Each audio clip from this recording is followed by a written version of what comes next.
Jadi diskursus tentang bagaimana Jakarta 5 tahun terakhir ini kan begitu luar biasa. Jadi ya kita melihat ini kan fenomena Golkar yang kita potret hari ini agak berat ketua umum Golkar itu untuk maju, tapi kan kita nggak tahu lah. Tapi ini kan potret kita melihat 8 tahun berjalannya pemerintahan Jokowi ini, ya kita ingin menyambut 2024 itu dengan suasana baru, ada perubahan. Nah, kita ketemu dalam satu visi melihat itu, sosoknya Mas Anies lah yang menjadi arah kita ke sana ya. Seperti itu. Sehingga kita menggagas lah. Ya kalau begitu dengan semangat kesukarelawanan kita ya kan, akhirnya kita menggagas lahirnya Go Anies itu. Oke. Jadi Go Anies itu relawan ya? Relawan. Strukturnya, jadi kenapa kita kemarin itu tidak mengistilahkan kata deklarasi? Kan biasanya kan umumnya orang deklarasi nih. Ya. Jadi kalau kita kemarin rakernas, sekalian kebulatan tekad kita terhadap Mas Anies. Oh, langsung rakernas? Rakernas kemarin Bang. Jadi kita 3-4 bulan terakhir ini kan diskusi nih terus-menerus ya untuk merumuskan baik nama, terus seperti apa langkahnya, seperti apa yang harus dilakukan dan segala macam. Nah sehingga kita putuskan kita rakernas. Karena kan komunikasi kita dengan teman-teman daerah ini berjalan nih. Berjalan. Nah akhirnya kita datangkan kemarin itu rencana kita itu 24, yang hadir 20 daerah Korda provinsi. Nanti juga kita akan membuka pendaftaran relawan secara online juga. Terus nanti setelah infrastruktur kami di tingkat provinsi, kabupaten, kota sampai ke tingkat RT RW, kemungkinan di awal 2023 kita akan membuka posko relawan untuk pendaftaran bagi masyarakat yang ingin bergabung ke Go Anies. Oke, dan tidak tertutup untuk yang lain ya, tidak hanya eksklusif Golkar enggak ya? Ah ini kan bukan warnanya sama aja Bang. Oke, warnanya. Kan kalau kuning ini Bang, jadi kan sempat. Jadi kalau saya pakai kuning itu berarti bukan Golkar dong? Oh bukan. Gini Bang, jadi saya sedikit ingin menceritakan gimana proses awalnya. Jadi kita kan membaca survei ini. Ya. Jadi walaupun itu dilakukan oleh Carta Politika di bulan April 2022. Ya. Jadi kan Carta Politika itu memotret pemilih dari beberapa partai, salah satunya adalah Partai Golkar. Ya. Jadi memang tertinggi masih Prabowo. Percaya sama Carta. Ya, artinya kan minimal. Sorry Yunarto, main-main aja. Jadi minimal ada data lah yang bisa kita bisa menjadi bahan rujukan ini kan, daripada kita berasumsi ya kan. Kan menurut lo kan bisa begitu ya kan. Tapi minimal data yang disuguhkan oleh Carta Politika itulah menjadi salah satu menjadi yang kita baca. Jadi pemilih yang tertinggi itu masih Prabowo 33%. Ya. Terus Mas Anies di 24%. Ya. Baru Ganjar justru terakhir Airlangga. Masa sih Ganjar nomor 3? Nomor 3 di April 2022. Oke, karena katanya sekarang Ganjar nomor 1 setelah SMRC. Betul. Tapi jangan lupa bro, margin of error lihat dulu. Betul. 2,8 atas bawah, lalu kepercayaan 95%. Masih ada yang belum milih. Ini sih sebenarnya beti aja sebenarnya. Tapi oke lah ya, secara psikologis kan orang membutuhkan tergantung bohirnya kan, ke arah mana pemaknaan itu. Jadi lalu selanjutnya Bang. Ya. Jadi berangkat dari pemikiran itulah akhirnya kita bilang artinya kita sudah punya modal dasar nih. Jadi kalau kita misalnya bergerak membangun relawan untuk Mas Anies dan segala macam, terus kan tidak hanya Golkar yang kita potret, partai-partai lain pun sama kan, kan begitu. Jadi di PKB, di Gerindra, terus Demokrat dan semua partai lah. Nah artinya kan perlu nih kita mewadahi. Ya kan, orang-orang yang loyal dengan partainya tapi memilih presiden di luar daripada keputusan partai. Oh sih. Ya kan kita loyal terhadap partai dong Bang. Ya jadi kan. nanti bro Siraj nyoblos tetap Golkar. Tapi ya presiden lain lagi. Lain lagi. Karena yakin presiden Golkar nggak akan ada. Nggak akan ada. Gitu. Jadi ya kan harus diwadahi nih Bang. Ya kan. Nah lahirlah ini Go Anies.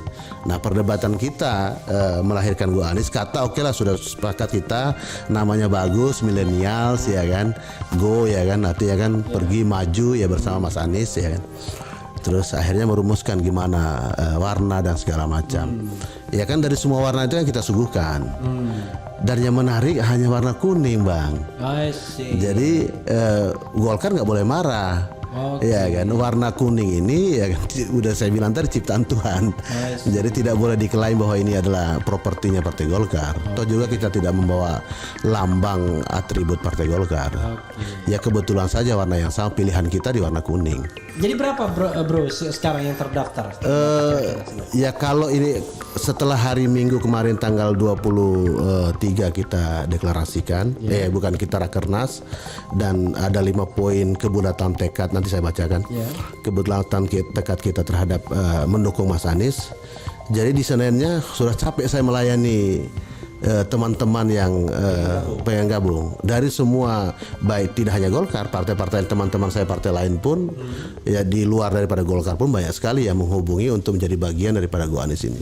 Jadi artinya kan kita bisa menangkap nih getaran arah jadi keinginan pada sebuah perubahan. Menghitung, tinggal kita menghitung. Makanya kan kita harus punya menjadi alat ukur, makanya kita siapkan database-nya. Jadi nanti database itu kan bisa kita lihat.